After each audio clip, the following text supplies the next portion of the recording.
আসসালামু আলাইকুম। আশা রাখি সবাই ভালো আছেন। আলহামদুলিল্লাহ, আমিও ভালো আছি। আজ কানপাতি সেখানে কবিতা গ্রন্থখানি থেকে একটি কবিতা নিয়ে এসেছি। শোনার আমন্ত্রণ রইল।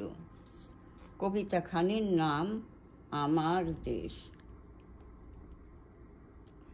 এ দেশের রূপে মুগ্ধ হয়ে রচিয়েছেন কত কবি, ভাস্কর্য গড়েছেন কত রূপে, চিত্রকর এঁকেছেন কত ছবি। জারি সারি মুর্শিদি ভাটিয়ালি লালন বাউল গেয়েছেন গান। ধন্য হয়েছে তারা, তানপুরায় শুনেছে যখন এই বাংলার তান। জন্ম নিয়েছে হেথা কত জ্ঞানী গুণী কৃতি সন্তান। সুরে ভরেছে কেউ আবার কবির আখ্যায়িত রকমারি নাম। বিশ্বকবির সোনার বাংলা, নজরুলের বাংলাদেশ, জীবনানন্দের রূপসী বাংলা, রূপের যে তার নেই কোশেষ।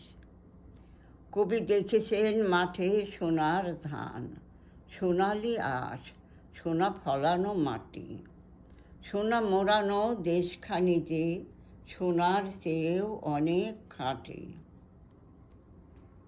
এদেশের রূপ লাবণ্যে মুগ্ধ হয়ে রূপসী বাংলা হলো যে নাম। শ্যামলা মাতার শ্যামল পরশে আর অপরূপ রূপে মোহিত হলাম। কবি আবার বলেছেন, এমন দেশটি কোথাও খুঁজে পাবে না কো তুমি। সকল দেশের রানী সেজে আমার জন্মভূমি।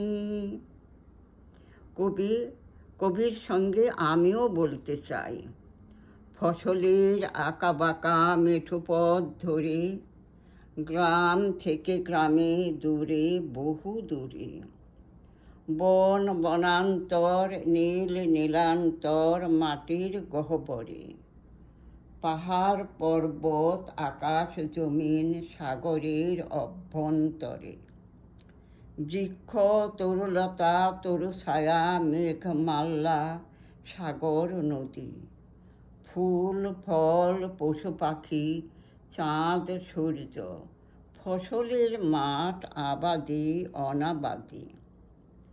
পাহাড়ের পাদদেশে আছড়ে পড়ে সাগরের ঢেউ, বালুভূমিটিকে ভাসিয়ে ফেলে, রুখতে পারে না কেউ। সাগর মহাসাগরের তরঙ্গরাজি আসুক যতই তর্জন গর্জন করে, সীমারেখা তার চিহ্নিত, থাকতেই হবে তাকে সীমানার ভিতরে। এদের গতিধারা যদি না থাকতো নির্ধারিত, না থাকতো চিহ্নিত, ধ্বংস হতো সুশীল সমাজ, আর সৃষ্টির সব কিছু হয়ে যেত ক্ষত বিক্ষত। কোথাও পাহাড়, কোথাও নদী, আবার কোথাও অবারিত ফসলের জমি, সবুজ শ্যামল শস্য ভাণ্ডার। সে আমার দেশ, এই দেশ মহামূল্যবান জানি। আশা রাখি কবিতাখানি ভালো লাগলো।